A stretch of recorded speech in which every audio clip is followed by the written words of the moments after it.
Hi friends, നമ്മുടെ ഇന്നത്തെ recipe പിസിയുടെ അതേ ടേസ്റ്റിലുള്ള ഒരു ഊത്തപ്പമാണ്. ഇതിനു മുമ്പ് ഞാൻ ഊത്തപ്പത്തിൻ്റെ വീഡിയോ ചെയ്തിട്ടുണ്ട്, ചിക്കൻ വെച്ച് പനീർ വെച്ചിട്ടൊക്കെ. പക്ഷെ അതിൽ നിന്നൊക്കെ വ്യത്യസ്തമായിട്ടുള്ള ഒരു ഊത്തപ്പമാണ്. ഇതിൻ്റെ ഹൈലൈറ്റ് പറയുന്നത് ഇതിൽ ചേർത്തിരിക്കുന്നത് വാഴപ്പിണ്ടിയും പനീറുമാണ്. അപ്പോൾ വാഴപ്പിണ്ടിയുടെ ഗുണങ്ങളോടൊപ്പം പനീറിൻ്റെ കാൽസ്യം പ്രോട്ടീനും കിട്ടുന്നു എന്നുള്ളതാണ് ഇതിൻ്റെ ഒരു പ്രത്യേകത. നല്ല ഹെൽത്തിയാണ്. അതേപോലെ തന്നെ ഇതിൽ വാഴപ്പിണ്ടിയാണ് ചേർത്തിരിക്കുന്നത്. ആരും പറയില്ല, അത്രയ്ക്ക് ടേസ്റ്റാണ്. കുട്ടികൾക്കും വലിയവർക്കും ഒക്കെ ഒരുപോലെ കഴിക്കാവുന്നതാണ്. ഇത് കുട്ടികളുടെ ലഞ്ച് ബോക്സിലേക്ക് മാത്രമല്ല, വലിയവരുടെ ലഞ്ച് ബോക്സിലേക്കും കൊണ്ടുപോകാം. അതേപോലെ തന്നെ സ്കൂളിൽ വിട്ട് നല്ല വിശപ്പോടെ വരുന്നവർക്ക് നമ്മളിങ്ങനെ ദോശമാവൊക്കെ ഉണ്ടെങ്കിൽ ഇതുപോലെ ഉണ്ടാക്കി കൊടുക്കുകയാണെന്നുണ്ടെങ്കിൽ അവർക്ക് നല്ല ഹെൽത്തി ആയിട്ടുള്ള ഒരു ഭക്ഷണവും ആവും, വയറും നിറയും. അപ്പോൾ നമുക്കിത് എങ്ങനെയാണ് ഉണ്ടാക്കേണ്ടതെന്ന് നോക്കാം. ഒരു വീഡിയോയിലോട്ട് പോവാം.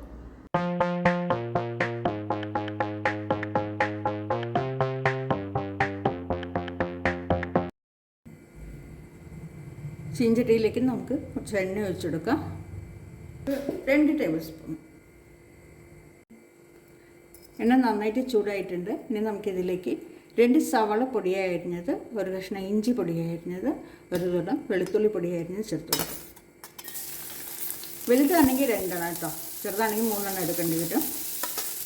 നമ്മൾ ഉണ്ടാക്കുന്ന ഊത്തപ്പത്തിൻ്റെ അളവനുസരിച്ചാണ് ചേർത്ത് കൊടുക്കുന്നത്. ഇത് കുറച്ച് കൂടുതൽ മസാല വേണമെന്നുണ്ടെങ്കിൽ കുറച്ച് കൂടുതൽ ഉള്ളി, ചെറിയുള്ളി, ഇഞ്ചിയൊക്കെ എടുക്കാവുന്നതാണ്. ഇത് വഴറ്റിയെടുക്കാം. ഒന്ന് കുറച്ച് വെക്കാം. ആവശ്യത്തിന് ഉപ്പ് ചേർത്ത് കൊടുക്കാം. ഇത് നല്ലപോലെ ഡ്രൈ ആക്കി എടുക്കണമെന്ന് എപ്പോഴും ഉപ്പ് കുറച്ച് വേണം ചേർക്കാനായിട്ട്. 1 ടീസ്പൂൺ മഞ്ഞൾ,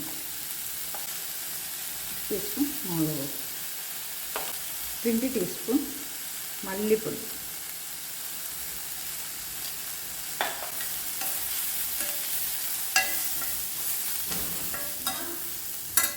ഇതിലേക്ക് നമുക്ക് ഒരു തക്കാളിയുടെ ടൊമാറ്റോ പ്യൂരി ചേർത്ത് കൊടുക്കാം. വേവിച്ചിട്ടൊന്നുമില്ല, പൊടിയെ അരിഞ്ഞിട്ട് മിക്സിയിലിട്ട് നന്നായി അടിച്ചെടുക്കാം കേട്ടോ. സാധാരണ ടൊമാറ്റോ പ്യൂരി പറയുമ്പോൾ ഇത് വേവിച്ച് ഇതിൻ്റെ തൊലിയൊക്കെ കളഞ്ഞിട്ട് മിക്സിയിൽ അടിക്കുകയാണ് ചെയ്യാറ്. പക്ഷേ ഇത് നമ്മൾ വേവിക്കുകയൊന്നും ചെയ്യാതെയാണ് അടിച്ചെടുക്കുക. ഇതിലേക്ക് ഒരു 1/4 ടീസ്പൂൺ കുരുമുളക് പൊടി ചേർത്ത് കൊടുക്കാം. മസാല നല്ലപോലെ വാടി വന്നിട്ടുണ്ട്. ഇതിലേക്ക് നമുക്ക് അരിഞ്ഞു വെച്ചിരിക്കുന്ന വാഴപ്പിണ്ടി ചേർത്ത് കൊടുക്കാം. 2 ചെറിയ കഷ്ണം ഉണ്ടോ.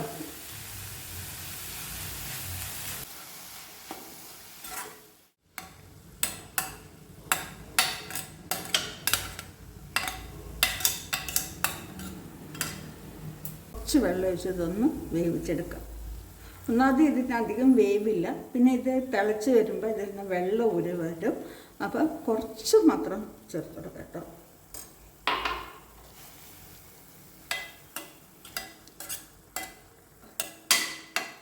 അടച്ച് വെക്കാം.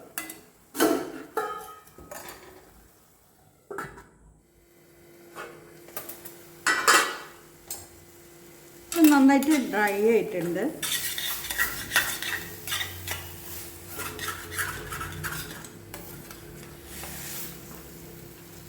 അടച്ച് വെക്കണ്ട കേട്ടോ, തുറന്ന വെച്ചൊന്ന് ഇതാക്കി എടുക്കാം.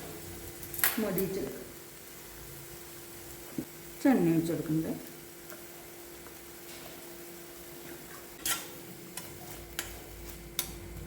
ഇതിലേക്ക് കുറച്ച് പനീർ ചേർത്ത് കൊടുക്കുന്നുണ്ട്. ഹോം മെയ്ഡ് പനീറാണ്. ഒരു 1/2 ലിറ്റർ പാലുകൊണ്ട് ഉണ്ടാക്കിയത് കേട്ടോ.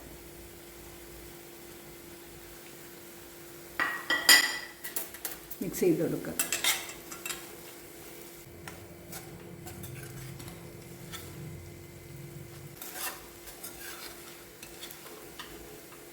നമുക്ക് ഫ്ലെയിം ഓഫ് ആക്കാം.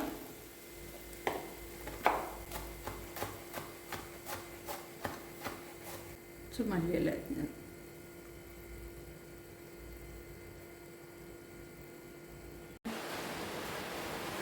ഇപ്പം ഞാൻ ദോശക്കല്ല് വെച്ചിട്ടുണ്ട്. ഇത് ആപ്പമാവാട്ടോ എടുത്തിരിക്കുന്നത്. ആപ്പമാവ് കുറച്ച് ഉപ്പൊടിയും പഞ്ചസാരയും ചേർത്ത് മിക്സ് ചെയ്തെടുക്കുക. ഒഴിച്ചെടുക്കട്ടോ.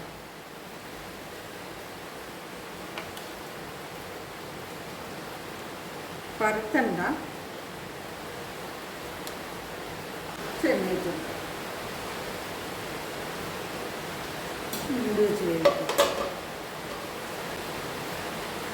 മീഡിയം ടു ലോ ഫ്ലെയിമിൽ വെച്ച് വേണം വേവിക്കാൻ. നന്നായി വെന്ത് വന്നിട്ടുണ്ട്. നമുക്ക് മറിച്ചിട്ട് കൊടുക്കാം.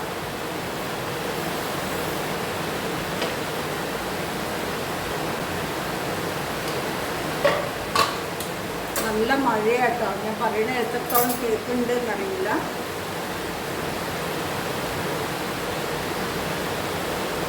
ഒരുപാട് സമയം വെക്കണ്ട.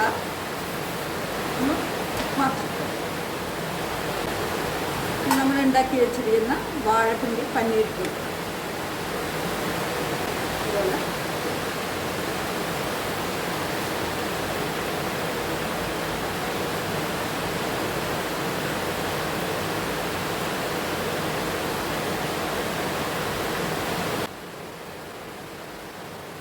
ഇതായിട്ടൊന്ന് എണ്ണ വെച്ച് കൊടുക്കട്ടോ.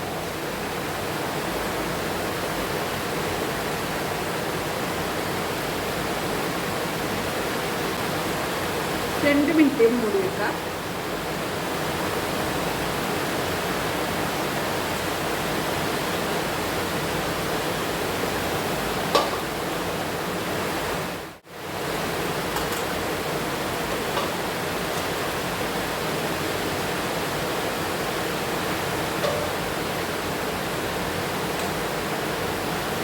ഇത് നന്നായിട്ട് വെന്തതായതുകൊണ്ട് നമുക്കിത് മറിച്ചിട്ട് കൊടുക്കണ്ട. ഇപ്പം നമ്മൾ മറിച്ചിട്ട് കൊടുക്കുകയാണെന്നുണ്ടെങ്കിൽ ചിലപ്പോൾ എല്ലാം കൂടെ പാനിൽ ഒട്ടിപ്പിടിക്കും. അപ്പം നമുക്കിത് ഇങ്ങനെ തന്നെ എടുക്കാം.